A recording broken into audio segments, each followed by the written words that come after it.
اعوذ باللہ من الشیطان الرجیم بسم اللہ الرحمن الرحیم السلام علیکم ورحمۃ اللہ وبرکاتہ۔ ہم مدرسہ فاطمیہ کی جانب سے آپ کو خوش آمدید کہتے ہیں۔ اگر آپ نے اب تک ہمارے چینل کو سبسکرائب نہیں کیا تو نیچے دیے گئے سبسکرائب بٹن کو پریس کریں اور بیل آئیکن کو کلک کریں تاکہ آپ کو ہماری نئی آنے والی ویڈیوز کی نوٹیفیکیشن مل سکے۔ شکریہ۔ قواعد و ضوابط کلاس 5ویں سے لیڈیز تک کے لیے طلباء و طالبات کو کورس دیے جا چکے ہیں۔ کتاب میں دیے گئے تصدیق نامے پر عمل کرنا ضروری ہے۔ روزانہ کی بنیاد پر ریکارڈنگز اپلوڈ کی جائیں گی جس کا لنک واٹس ایپ گروپ پر شیئر کیا جائے گا۔ چیپٹر سے متعلق کوئز کے سوالات بھی دیے جائیں گے جس کے لیے طلباء و طالبات کو 24 گھنٹے کا وقت دیا جائے گا۔ گروپ پر روزانہ ایک بونس کا سوال بھی دیا جائے گا۔ کوئز کے جوابات مسلسل 3 دن نہ دینے پر نام گروپ سے خارج کر دیا جائے گا۔ شکریہ۔ اعوذ باللہ من الشیطان الرجیم بسم اللہ الرحمن الرحیم الحمد للہ رب العالمین والصلاة والسلام علی اشرف الانبیاء والمرسلین سیدنا و نبینا و مولانا بالقاسم المصطفى محمد وعلی اہل بیتہ الطیبین الطاہرین المعصومین المنتجبین المیامین لا سیما علی بقیۃ اللہ فی الارضین وحجتہ علی العالمین الذین اذهب اللہ عنہم الرجس وطہرہم تطہیرا واللعنۃ الدائمۃ علی اعدائہم اجمعین من یوم ظلمہم وعداوتہم الی یوم الدین اما بعد بسم اللہ الرحمن الرحیم۔ ہماری گفتگو کا موضوع خدا پر ایمان کے اثرات کہ جو طویل موضوع ہے، چند باتیں آپ کے سامنے خلاصے کے طور پر بیان کی جائیں گی۔ خدا پر ایمان رکھنا، جیسے کہ اس سے پہلے والے لیکچر میں ہم نے آپ کے سامنے بیان کیا تھا سورہ کہف کے ذیل میں، کہ پروردگار پر ایمان ہی انسان کو نجات کی طرف بھی لے جاتا ہے، اور انسان سے پروردگار عالم نے احسن عمل، بہترین عمل اور خوبصورت عمل کی تمنا کی ہے کہ انسان بہترین عمل کی طرف جائے، کوانٹٹی کی طرف نہ جائے، کوالٹی کی طرف آئے۔ بس خدا پر اگر انسان کا ایمان مضبوط ہو تو انسان کی کیفیت ایسی ہوا کرتی ہے کہ پروردگار پر بھروسہ کرتے ہوئے، خدا پر ایمان رکھتے ہوئے انسان اپنے عمل کی طرف متوجہ بھی ہوتا ہے، اس کی طرف شوق بھی پیدا کرتا ہے، اور اس کی طرف انسان کے لیے کام کرنا اور توجہ کرنا آسان ہو جاتا ہے۔ چند جملے آپ کے سامنے پیش کیے جاتے ہیں کہ پہلا نقطہ یہاں پہ بیان کیا گیا کہ فطری خواہشات پر کنٹرول۔ انسان کی فطری کچھ خواہشات ہیں، مثلا جیسے کہ پہلی خواہش کا تذکرہ کیا گیا کہ انسان کی جو بھی خواہشات ہیں، چاہے وہ انسان کا غصہ ہے، چاہے انسان کی شہوت و جنسیت ہے، چاہے انسان کا اپنے آپ کو پسند کرنا ہے، چاہے یہ تمام انسان کی جنسی اور اخلاقی اور فطری انسان کی خواہشات، یہ تمام خواہشات انسان کے اندر موجود ضرور ہیں، لیکن توجہ اس بات پر ہونی چاہیے کہ خداوند متعال نے جو نظام خلق کیا، خداوند متعال نے انسان کو جو خلق کیا ہے، یہ انسان کی خلقت فطرت اسلام پر ہوئی ہے۔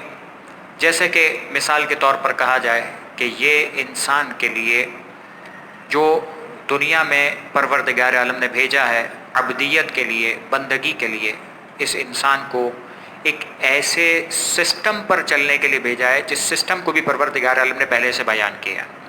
جیسے کہ ہم کوئی اکوپمنٹ بناتے ہیں، کوئی مشینری لیتے ہیں، کوئی مشین امپورٹ کرتے ہیں، تو جب اس مشین کو منگوایا جاتا ہے اور اس کے اندر اگر کوئی بلٹ ان سافٹ ویئر موجود ہو، اس کے اندر کوئی ایسی چیز موجود ہو کہ جس کو چلانے کے لیے، اس کے اکوپمنٹس کو رن کرنے کے لیے، اس کی پروگرامنگ کو رن کرنے کے لیے آپ کو ضرورت پڑتی ہے کہ آپ اس بات کو سیکھیں کہ وہ کیسے چلے گا۔ مختصر سا موبائل، مختصر سا کمپیوٹر، مختصر سا کوئی مشین جب انسان خریدتا ہے تو چلانے کا طریقہ سیکھتا ہے کہ اس کے اندر ہے کون سا سافٹ ویئر، ہے کون سا وہ پروگرام کہ جس کے اندر وہ تمام خصوصیات موجود ہیں کہ جو مجھے چاہیے، لیکن وہ تمام خصوصیات میں استعمال کیسے کروں گا یہ مجھے نہیں آتا۔ اس کے لیے مجھے اس سافٹ ویئر کو چلانا سیکھنا پڑتا ہے، اس کی خصوصیات کو سیکھنا پڑتا ہے، کہ جس کے بعد میں اس قابل ہو جاتا ہوں کہ جو اکوپمنٹ میرے پاس ہے اس اکوپمنٹ سے بھرپور استفادہ کر سکوں۔ بہت سارے آپ نے دنیا میں ایسی مثالیں دیکھی ہوں گی موبائلز تو آج اتنی عام اور کامن مثال ہے کہ جس کو سمجھانا بہت آسان ہے. آج بھی آپ کے پاس ایسی کئی چیزیں ہوں گی کہ آپ کے ہاتھ میں موبائل چاہے وہ آپ 1 سال سے 2 سال سے 4 سال سے 5 سال سے 10 سال سے استعمال کر رہے ہوں، لیکن آج بھی کچھ ایسی چیزیں ہوں گی کہ جو آپ نے اپنے ہی موبائل کے اندر جو آپ کئی مرتبہ استعمال کر چکے ہیں، کئی مرتبہ اسے دیکھ چکے ہیں، کئی گھنٹے اس پر گزار چکے ہیں، لیکن اس کے باوجود آپ نہیں جانتے کہ آپ کے موبائل کے اندر یہ خصوصیت بھی پائی جاتی ہے. جب کوئی نئی چیز آپ کو بتاتا ہے تو آپ کو پتہ چلتا ہے کہ اچھا یہ میرے موبائل کے اندر یہ بھی ہو سکتا ہے اور اس طرح سے اس چیز کو بھی حاصل کیا جا سکتا ہے، اس کا رزلٹ یہ بھی ہو سکتا ہے. تب اسے اندازہ ہوتا ہے. یعنی ہم نے اکوپمنٹ لیا لیکن اکوپمنٹ کی مکمل انفارمیشنز اور اس کو سیکھنے کا مکمل انتظام نہیں کیا. ہاں، اب یہاں پر سوال یہ پیدا ہوتا ہے کہ اس اکوپمنٹ کو چلانے کے لیے ایک بیسک معلومات جو آپ کے پاس ہیں اس کے ذریعے سے آپ وہ اکوپمنٹ چلا لیتے ہیں. مثلا آپ کو کال کرنی ہے، وہ کال کرنا آتا ہے آپ کو. اس کے اندر آپ کو ای میل چیک کرنی ہے، ای میل چیک کرنا آتا ہے آپ کو. اس کے اندر مثال کے طور پر آپ کو چند چیزوں کو اپلیکیشنز کی صورت میں لکھنا ہے، اس کو ٹائپنگ کرنی ہے، وہ آپ کو آتا ہے. میسیجنگ آپ کو آتی ہے. چند سافٹ ویئرس کو ڈاؤن لوڈ کر کے اس کو استعمال کرنا آتا ہے، وہ ٹھیک ہے. یہ وہ چیزیں تھیں جو آپ نے چلاتے چلاتے سیکھ لیں. لیکن اب بھی کچھ راز ایسے ہیں، کچھ چیزیں ایسی ہیں، یہ بالکل ویسے ہی جیسے انسان دنیا میں آتا ہے تو کھانا پینا اٹھنا بیٹھنا بولنا چلنا پھرنا کھانا سب چیزیں سیکھ لیتا ہے. لیکن آہستہ آہستہ یہ معاشرے کے اندر سیکھتے سیکھتے اس کو یہ تو پتہ چل جاتا ہے کہ میرے اس جسم کے اندر کیا کیا خاصیتیں ہیں، میں کیا کیا کر سکتا ہوں. لیکن یہ تو بیسک چیزیں ہیں. جن انسان کو جب پیدا کیا گیا تھا تو یہ تو وہ بیسک چیزیں تھیں کہ جن چیزوں کو انسان کی نشو و نما کے اعتبار سے ضروری قرار دیا گیا تھا، انسان کے پھولنے پھلنے اور بڑھنے کے اعتبار سے ضروری تھا. لیکن اسی کے ساتھ ساتھ کچھ ایسی چیزیں ہیں کہ جو اس کا بنانے والا ہے وہ بہتر جانتا ہے کہ اس انسان کے اندر وہ کون سا قانون ہے کہ جسے اپلائی کر کے ہم اس انسان سے بہترین نتائج حاصل کر سکتے ہیں. اسی طرح جیسے ہم کسی اکوپمنٹ کو اس کی اپنے مینول کے ذریعے سے جب چلانا سیکھتے ہیں، اس کے اپنے ماہر سے جب چلانا سیکھتے ہیں تو اس کے راز ہمیں پتہ چلتے ہیں. مثلا ہم بات کرتے ہیں یہاں پر جیسے کہ پہلے پیراگراف میں تذکرہ کیا گیا کہ انسان کے اندر کچھ فطری خواہشات موجود ہیں اور اس کی زندگی انہی پر استوار ہے. اور اگر کبھی یہ تقاضے انسان کی زندگی سے نکال دیے جائیں تو زندہ رہنے کی خواہش ختم ہو جائے. یعنی کہ مثال کے طور پہ اگر یہ انسان ان تمام چیزوں سے عاری ہو جائے، انسان کو بھوک نہ لگے تو کیا ہوگا؟ فطری خواہش ہے نا، انسان کی ضرورت ہے، انسان کے جسم کی ہے. لیکن یہ بھوک لگنا بند ہو جائے تو کیا ہوگا؟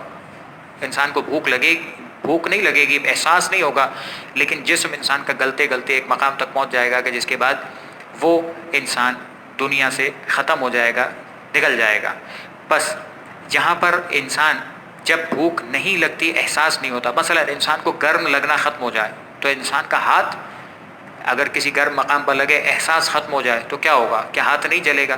احساس نہیں ہوگا لیکن ہاتھ جل جائے گا. ہاتھ کے اندر وہ کیفیتیں ختم ہو جائیں گی، چمڑی ختم ہو جائے گی، مثال کے طور پہ دیگر چیزیں ہو جائیں گی، لیکن احساس نہیں ہے. تو بس یہ احساس ہے تو پروردگار عالم نے یہ بڑھنے کا سسٹم رکھا ہے. بس توجہ اس بات کی طرف ہونی چاہیے کہ یہ احساس افراط و تفرید کا شکار نہ ہو.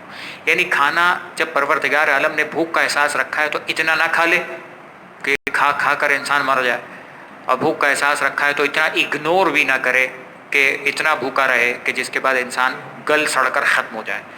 بس جس طرح سے یہ بھوک کے اندر سمجھ میں آتا ہے، اسی طریقے سے انسان کے دیگر جذبات کے اندر، جیسے پہلی بات جنسی رغبت، انسان کے پاس شہوت ہے، انسان کے پاس وہ قوت ہے کہ جس سے انسان اپنے جنس سے مخالف کی طرف متوجہ ہوتا ہے. اور نسل انسانی کی بقا اسی طرح سے، نسل انسان کی چلتی اسی طرح سے، انسان دنیا میں وجود اسی طرح سے پاتے ہیں.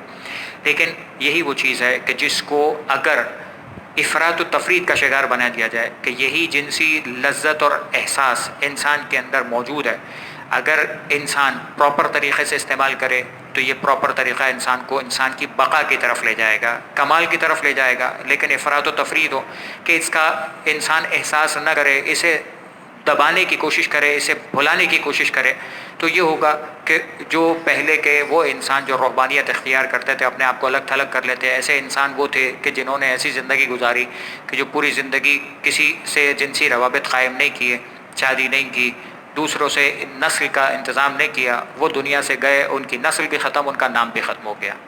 لیکن پروردگار عالم نے انسان کو جو بقا دینے کا اور انسانیت کی بقا کا طریقہ رکھا ہے کہ یہ احساس ہو تاکہ انسان اپنی اس معاشرتی زندگی کی طرف متوجہ ہو اور اپنی نسل کو آگے بڑھائے تاکہ انسانیت دنیا میں باقی رہے. یہ ہے نارمل. تیسری، اگر انسان اس کو بڑھا دے، اتنا زیادہ اپنی اس شہوت اور لذت کی طرف توجہ کرے کہ انسان حرام اور حلال ہر ایک کی چیز کی طرف متوجہ ہونا شروع ہو جائے، تو نتیجہ یہ ہوگا کہ معاشرہ اس بیلنسنگ سے نکل جائے گا کہ جس بیلنس کی طرف انسان کو رکھنا ضروری قرار دیا گیا تھا. اگلی مثال کے طور پر یہاں پہ صفت بیان کی گئی کہ انسان اپنے آپ کو پسند کرتا ہے، اپنے جسم کو پسند کرتا ہے، اپنی ذات کو پسند کرتا ہے. چونکہ اپنی ذات کو پسند کرتا ہے زندہ رہنا چاہتا ہے. چونکہ اپنی جسم کو پسند کرتا ہے اپنے جسم کو سنوارنا چاہتا ہے. چونکہ اپنے آپ کو پسند کرتا ہے اپنی چیزوں کی حفاظت کرتا ہے. اگر یہ احساس نہ ہوتا کہ انسان اپنے جسم کو پسند کرے، اپنی ذات کو پسند کرے، اپنی ذات کی طرف توجہ دے، تو کیا ہوگا؟ یہی انسان اپنے آپ کو فنا کر دے گا. یہی انسان جب اپنی آنکھ کی طرف توجہ دینا چھوڑ دے گا تو یہی آنکھ انسان کے کنٹرول سے باہر نکل جائے گی، خراب ہو جائے گی. یہی انسان کا جسم اگر توجہ نہ کرے تو یہی انسان کو نقصان اور اذیت دے کر دنیا سے ختم کر دے گا. بس توجہ اس بات کی طرف کرنی چاہیے کہ انسان جب اپنی طرف متوجہ ہونے کا احساس خدا نے رکھا ہے تو ایسا نہیں ہو کہ اپنی طرف اتنا زیادہ متوجہ ہو جائے کہ پھر لوگوں کا احساس کرنا، انسان کا احساس کرنا چھوڑ دے. کہ خود تو کھا رہا ہے، خود اپنے آرام کا خیال رکھتا ہے، خود اپنی تمام تر لذتوں کا خیال رکھتا ہے، خود اپنے تمام تر غصے کا خیال رکھتا ہے، تمام جذبات کا خیال رکھتا ہے، لیکن اپنی فیملی کو اگنور کر دیا، اپنے دوستوں کو اگنور کر دیا، اپنے معاشرے کو اگنور کر دیا، اپنے پڑوسی کی پرواہ کرنا چھوڑ دی، اپنے سامنے والے انسان کی پرواہ کرنا چھوڑ دی، اپنے گھر والوں کی پرواہ کرنا چھوڑ دی، اپنے ماں باپ کا احترام کرنا بھول گیا اس لیے کہ میں اپنے آپ پہ توجہ دے رہا ہوں. نہیں، یہ افراط ہے. یہ اپنے آپ پر توجہ دینا ایک حد تک ہونی چاہیے کہ انسان اپنی اس انسانیت پہ باقی رہے، تفریط بھی نہ ہو، افراط بھی نہ ہو. غصہ و ناراضگی یہ تیسری صفت یہاں پر بیان کی گئی کہ انسان کو غصہ دیا گیا. یہ غصہ اس لیے دیا گیا تاکہ انسان اس کو پروڈکٹیو وے میں استعمال کرے. اگر یہ غصہ انسان کے فطرت میں نہ ہوتا تو کبھی بھی انسان اپنے دشمن سے لڑ نہیں سکتا تھا، اپنے دشمن کا مقابلہ نہیں کر سکتا تھا. چاہے یہ دشمن انسان کا انسان ہوتا، چاہے شیطان ہوتا. انسان بھی انسان کا دشمن ہوتا ہے، تب بھی یہ غصے کا جذبہ ہے جو انسان کی اپنی حفاظت کے لیے اسے کارگر ثابت کر دیتا ہے. شیطان کے خلاف اپنے ایمان کی حفاظت کے لیے انسان اپنے آپ کو ایمان پر مضبوطی سے قائم رکھتے ہوئے شیطان کے خلاف غصے کا جب اظہار کرتا ہے تو اپنے آپ کو ایمان مضبوط کرتا ہے اور اس کا مقابلہ کر پاتا ہے. تو بس یہ غصہ و ناراضگی پراپر وے میں، پروڈکٹیو وے میں استعمال ہو، تب انسان کے لیے یہ فلاح اور نجات کا باعث بنے گی. اب یہ ساری مثالیں مکمل ہو گئیں. اب آپ کی خدمت میں یہ بیان ہو کہ جہاں ہم نے بات کا آغاز کیا تو پہلا جملہ کہا تھا اگر یہ ساری چیزیں ہیں، اور یہ تو مثال ہے، اس کے علاوہ کئی اور چیزیں ہیں. بس یہ تمام چیزیں جب انسان کو دی گئیں تو کیا اس کو چلانے کے لیے کوئی مینول بھی ساتھ آیا ہے؟ یہ جو انسان آ گیا دنیا کے اندر، یہ جو انسان کے اندر آنے والی یہ ساری صفات آ گئیں، یہ ساری اپلیکیشنز چلانے کے لیے انسان کے پاس وہ سارے اکوپمنٹس آ گئے، لیکن اس اکوپمنٹس کو چلانے کے لیے کوئی مینول بھی ہے کہ کہاں چلنا چاہیے، کہاں نہیں چلنا چاہیے، کہاں ہونا چاہیے، کہاں نہیں ہونا چاہیے. آپ موبائل لیتے ہیں تو اس کے اندر چارجر کا خیال رکھتے ہیں، اتنے وولٹیج کا چارجر ہو تو چارج ہوگا، اتنے وولٹیج کے چارجر سے بیٹری خراب ہو جائے گی. آپ کو کون بتاتا ہے؟ یہ مینول بتاتا ہے. آپ اس موبائل کے کمپنی کے مینول سے آپ دیکھ کے اندازہ لگاتے ہیں کہ یہ ہے. بس آپ جب یا تو کم وولٹیج والا چارجر لگاتے ہیں تب بھی چارج نہیں کرتا، زیادہ والا چارجر لگاتے ہیں تب بھی بیٹری کو اڑا دیتا ہے. جب یہ چیز آپ کو اپنے ایک چھوٹے سے اکوپمنٹ میں سمجھ میں آتی ہے تو انسان جو پورا کا پورا اس دنیا کے اندر آیا ہے، اس اکوپمنٹ کو استعمال کرنے کا جو قانون خدا نے دیا ہے کہ دیکھو غصہ تمہیں دیا ضرور ہے، استعمال پراپر طریقے سے کرنا، شہوت دی ضرور ہے، پراپر طریقے سے استعمال کرنا، دیگر صفات انسان کو دی ضرور ہیں، پراپر طریقے سے اس کو استعمال کیا جائے. بس یہی وہ طریقہ ہے کہ جو پروردگار کا فضل ہے کہ جو امام محمد تقی علیہ السلام نے فرمایا تھا کہ اما بعد کما، کہ پروردگار عالم نے جو اس انسان کو سسٹم بیان فرمایا ہے اس کے بارے میں مولا کا جملہ ہے کہ فضل پروردگار ہے، انعام پروردگار ہے کہ پروردگار نے حلال دے کر حرام سے انسان کو روکنے کی خواہش کی ہے. حلال دیا ہے تو حرام سے روکا ہے. اگر حلال نہ دے کر انسان کو روکا ہوتا تو انسان شاید یہ کہنے پر مجبور ہو جاتا کہ پروردگار تو نے مجھے جذبہ شہوت دیا لیکن اس جذبہ شہوت کو پورا کرنے کا کوئی طریقہ حلال نہیں دیا تھا. تو یہ انسان کے لیے اس بات کی طرف توجہ کرنے کا نقطہ۔ اسی طریقے سے انہیں کنٹرول کرنے کے لیے ہم اسی پیج سے چند باتوں کو بیان کرتے ہیں تاکہ بات مکمل ہو جائے۔ انہیں کنٹرول کرنے کا بہترین راستہ معاشرے میں ذمہ داری کا احساس ہے کہ جب وہ اس طرح سے معاشرے کا ہر فرد خود کو ایک ایسے قادر مطلق کے سامنے ذمہ دار سمجھے جو ظاہر میں پوشیدہ میں ہر لمحہ اس کے اعمال کی طرف نظر کرنے والا ہے، تو بس اس کا اعتقاد، اس کا ایمان اس بات کی طرف اشارہ کرتا ہے کہ مجھے دیکھنے والا کوئی ہے۔ ایسا نہیں ہے کہ میں دکان سے موبائل خرید کے آگے اب چاہے میں سے توڑوں چاہے استعمال کروں کوئی نہیں پوچھنے والا، نہیں، یہ اکوپمنٹ تھا جو میں خرید کر آ گیا، اسے پوچھنے والا کوئی نہیں ہے، اس کی قیمت میں نے ادا کی، لیکن میں خود پروردگار کی وہ مخلوق ہوں جسے پروردگار نے آخرت میں حساب و کتاب کے لیے منگوایا ہے۔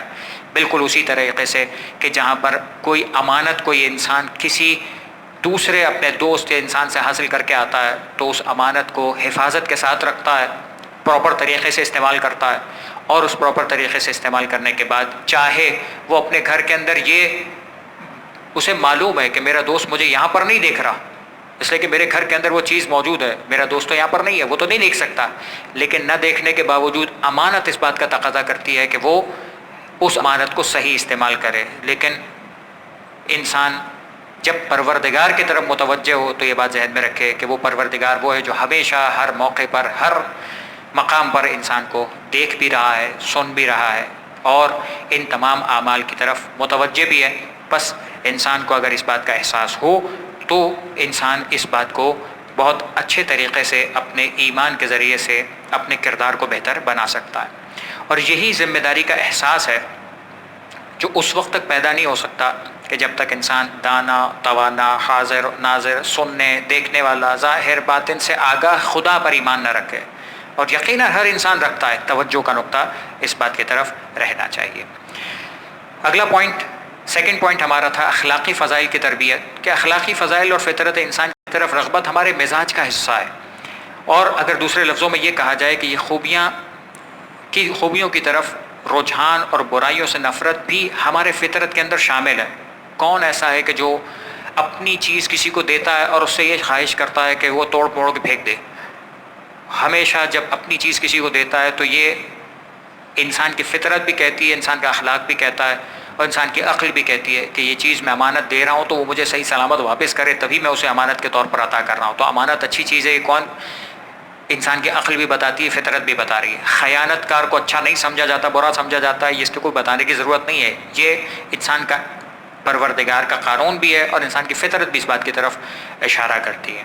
بس وعدہ کی وفائی اور دیگر چیزیں یہاں پہ جو بیان ہوئی۔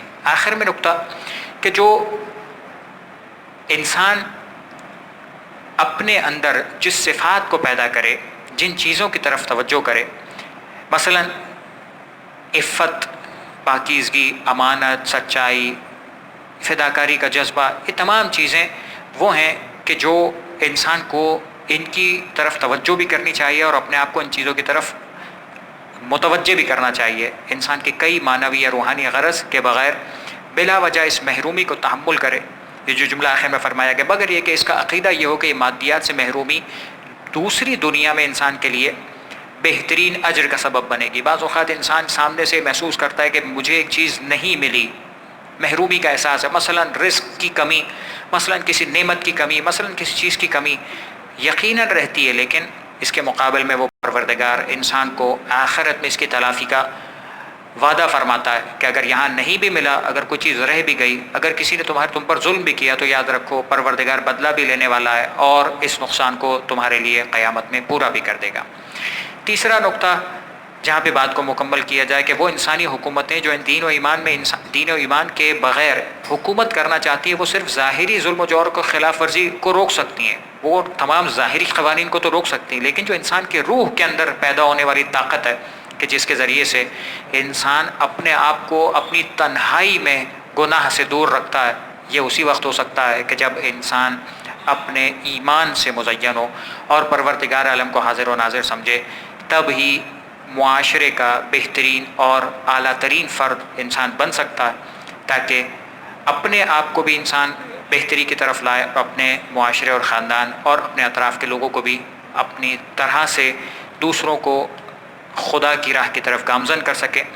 خلاصہ گفتگو آخری نقطہ یہ کہ جب بھی انسان پروردگار کے قانون اور خدا پر ایمان کی طرف توجہ دیتا ہے، خدا کا خوف دل میں بٹھاتا ہے، تو یہی تقوی اور خوف ہے کہ جو انسان کو کامیابی اور کامرانی کی طرف لاتا ہے اور انسان کو آخرت میں بھی کامران اور جنت کی طرف لے جا سکتا ہے۔ وصلی اللہ علی محمد وآلہ الطاہرین۔